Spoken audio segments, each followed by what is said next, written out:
Mother's Day 2015 was devastating.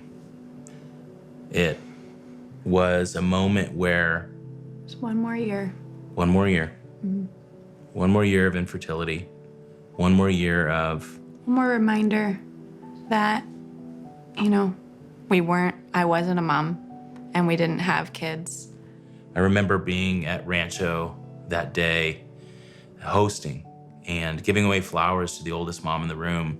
As soon as I got off stage and headed to the green room, I remember being down in my hands, just crying and isolated and lonely and devastated that I couldn't give Alex all that I had dreamed of.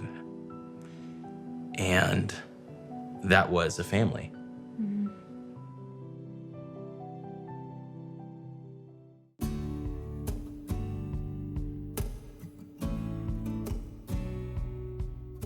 We met in college before the school year even started, our first year. He was the loud, crazy type where you heard him from half a mile away and you knew that he was coming.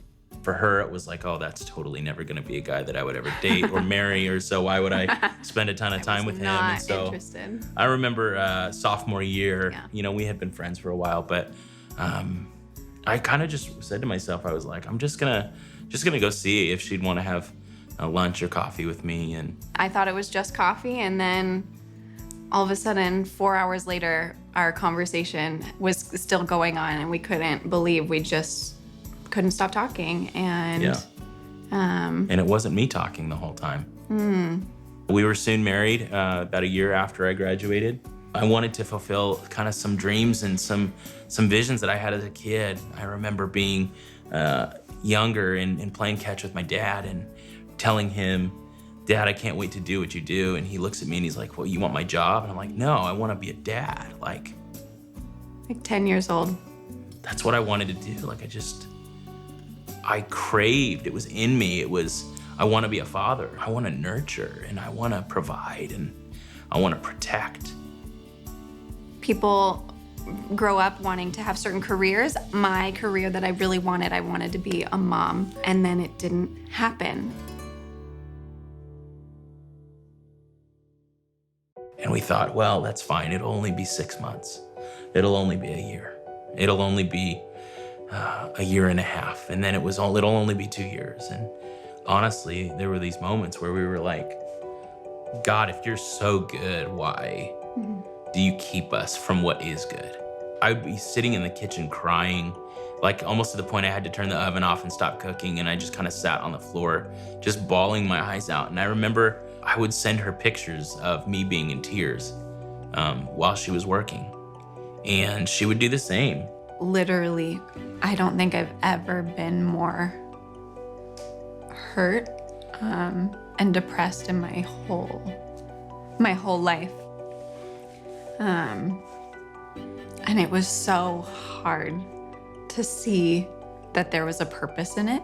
And I know that God's plan for our life may seem like not part of our plan. But what Alex and I learned was we didn't go around the pain. We didn't go around the problem. We went to and through God in the problem. And because we did that, we grew closer together. But I think the funny thing is that God works in almost sometimes different and opposite ways that you would think. He does what he says he's gonna do, always. But he always does things kind of in a way that you really have to depend upon him. Philip had wanted to adopt. The moment we got that diagnosis, he was ready. He was ready to adopt. And I was in denial. And I said, I'm not ready. And he was patient, and he waited for me, and he just prayed that I would come around. I went to a women's conference, and my heart really changed. And I realized I could bring children to his kingdom, not through a pregnancy. And my heart began to soften. And I came home from that women's conference, and I told Philip, I'm ready. I'm ready to adopt. On Mother's Day 2015, I was hosting at Rancho Capistrano and found a family that was by the kind of the pastries that day, and they were just trying to have an experience on Mother's Day with their mom. And little did I know that a few minutes earlier they had handed their prayer request card to that lead usher, and I get a call at the same moment from our pastor James at Rancho, and he says, "Hey Philip, I need you to come into the green room immediately." And I say, "Okay, well, I'll be right there. I'm with the family right now." And so I hang up and finish the conversation, give them hugs and tell them we're praying for them and we love them, and head to the green room. And Pastor James says, "Philip, I need you to sit down and close the door while you're at it."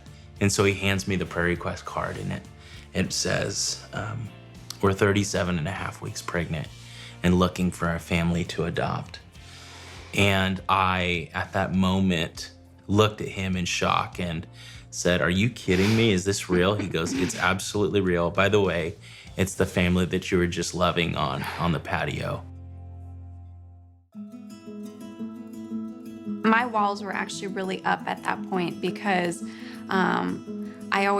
my dad always said, if it sounds too good to be true, it is too good to be true. And that's how I felt in that moment. And I said, at least we're there just to support them, but I'm not getting my hopes up. So I get a phone call from birth grandmother, and she says, "Hey, we didn't want to leave you guys on a cliffhanger.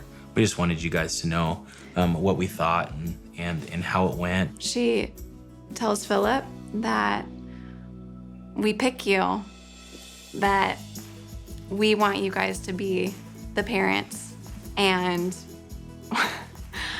Philip tells me, he's like, "Alex, I've never seen you have more of an ugly cry in your whole entire life." Cry. I just grabbed a towel that was close to me and just covered over my face, and I was rocking back and forth. I don't think I've ever sobbed harder. My walls fell the moment that we heard that, and we just were elated.